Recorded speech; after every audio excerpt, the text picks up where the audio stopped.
Un gaz parfait obéit à la relation ou bien à la loi des gaz parfaits, PV égale à nRT, que vous connaissez déjà, avec P la pression, le volume, V le volume, la température, T la température en Kelvin. On sait le facteur de conversion qui est additif et non pas multiplicatif entre le degré C et le Kelvin. Donc T en Kelvin c'est égal à T en degré C plus 273. N, le nombre de moles, de molécules de gaz, des molécules qui constituent le gaz. Et finalement R, la constante des gaz parfaits, dont la valeur dépend des unités utilisées pour le volume et la pression. Alors, c'est quoi la pression? La pression, ça traduit l'effet des collisions des molécules sur les parois du récipient. La pression peut être mesurée à l'aide d'un manomètre.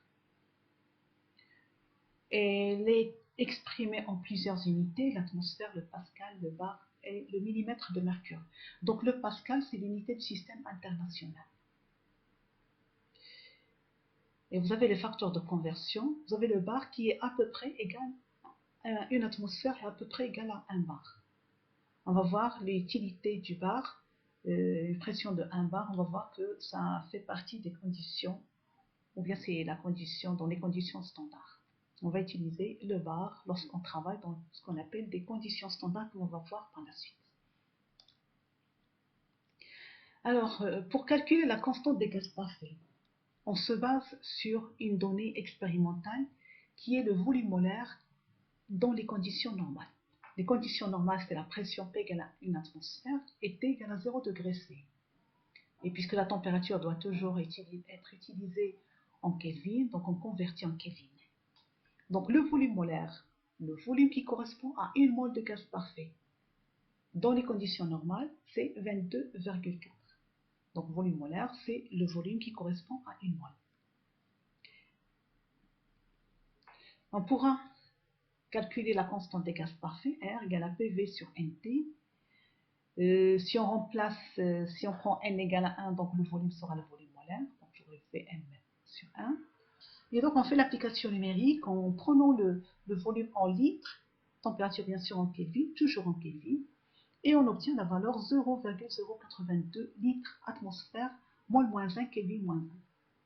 Donc cette même constante peut présenter une autre valeur si on change, si on exprime le volume en mètres cubes par exemple, et la pression en pascal, donc les unités du système international, et donc on va obtenir une constante, une valeur qui est différente. On va voir ça en télé.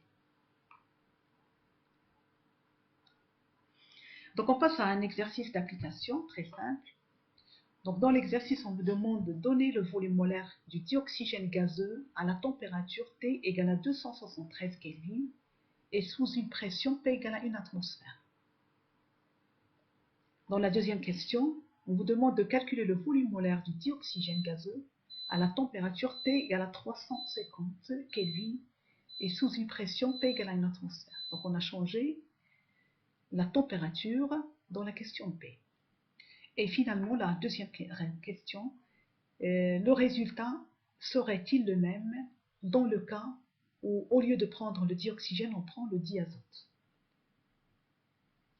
Alors, donc, première question, donnez le volume molaire du dioxygène gazeux à la température T égale à 273 et P égale à 1 atmosphère. Donc, vous voyez, ça, ce sont les conditions normales qu'on vient de voir. Donc, ici, on écrit 273 au lieu de 273,15. C'est une approximation.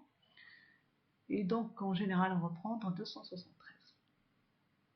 Donc, dans les conditions normales, j'ai le dioxygène. Donc, si je suppose que le gaz est parfait, donc je pourrais calculer le volume molaire. Donc, je regarde les données. J'ai la constante des gaz parfaits. Donc, le volume molaire sera égal à 22,4. C'est une... Ou bien, je fais le calcul en utilisant la constante des gaz parfaits. Ou bien, c'est une constatation. On sait très bien que dans les conditions normales, c'est-à-dire T égale à 273 Kelvin et P égale à 1 atmosphère, le volume molaire d'un gaz parfait, d'une mole de gaz parfait, c'est 22,4 litres. Maintenant, si je change de température, donc dans ce cas, je dois utiliser la loi des gaz parfaits.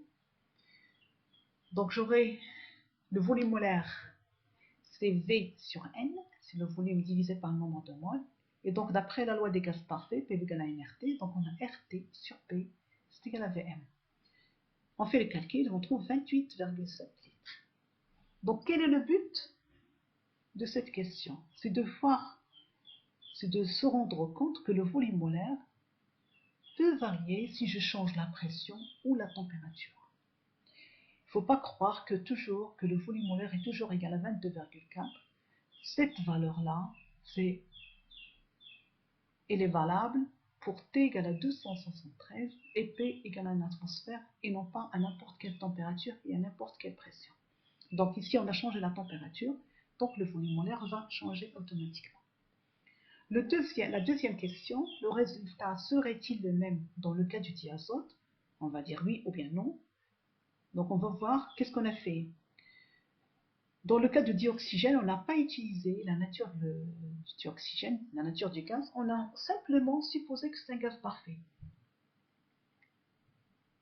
Et donc la nature du gaz n'intervient pas dans les calculs. Et donc on pourra dire que le résultat sera le même. Bien, les résultats seront les mêmes que pour le diazote. Pourquoi? Parce qu'il suffit d'avoir un gaz parfait, quelle que soit sa nature, on aura toujours la même équation et donc les mêmes valeurs pour les mêmes températures et la même pression. Donc un même nombre de moles de gaz parfait occupe le même volume dans les mêmes conditions de température et de pression, quelle que soit la nature de ce gaz. Donc si le gaz est parfait, sa nature n'est plus importante, on ne va pas l'utiliser. Quelle que soit sa nature, on aura toujours les mêmes valeurs, dans les mêmes conditions.